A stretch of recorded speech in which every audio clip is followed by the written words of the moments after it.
Okay, we had somebody, and I've lost it in the crawl, but basically the person who was asking the question about somebody getting worse in ABA said that her daughter was getting ABA for a 7-month period, and during that time, the ABA provider was withholding bathroom privileges. I'm having trouble even saying it because I want to go on record as saying that's not just bad ABA, that's abuse.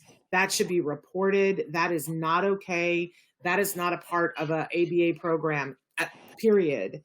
Let alone, it certainly wouldn't be a part of a quality ABA program. I am so sorry to hear that happened to you and to your child, but there is a governing board, the BACB, and you should report them. That is not okay. That is ever, I can't think of a circumstance in which that would be okay. But I would hate to think that would turn you off of good quality ABA forever. And that they're saying that as a result, she's regressed and wouldn't leave the house for months because she was afraid she was going to have to go back. She stopped eating and sleeping. And Evelyn, I don't know if you want to say something, but as I'm sure that you're terrified now, but a good quality ABA program actually would help her to overcome her phobias.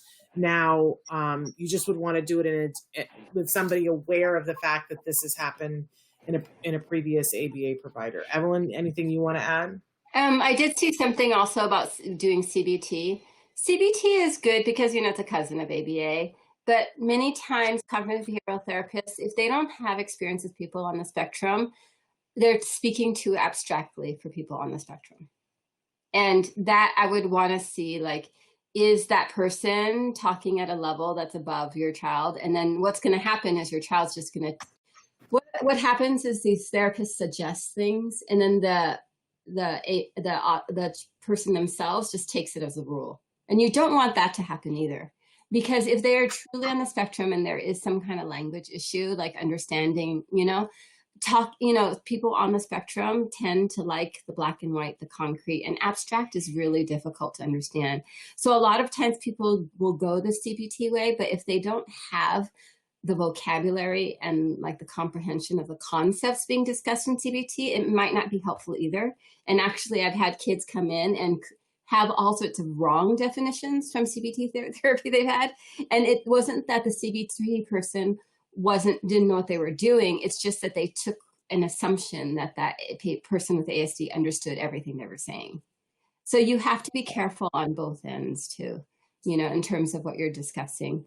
ABA is so helpful for everyone. I see that, but you do need a good ABA program who's going to look at your child as an individual, see what their strengths and weaknesses are, figure out what the priority is for that child, for you, from their experience, from research, put it all together and be able to address teaching and the addressing problem behaviors in a very methodical way. That's a good ABA program, is really looking at the whole picture. If your child has other comorbid diagnoses, being able to collaborate and working with other professionals on your team so that everybody is working in a manner that's just increasing the quality of life for that child or that person, no matter how old they are or what skills they have. There you go.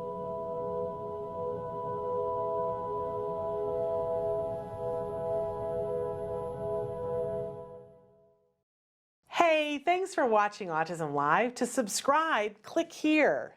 And if you'd like to check out some more of our videos, click here.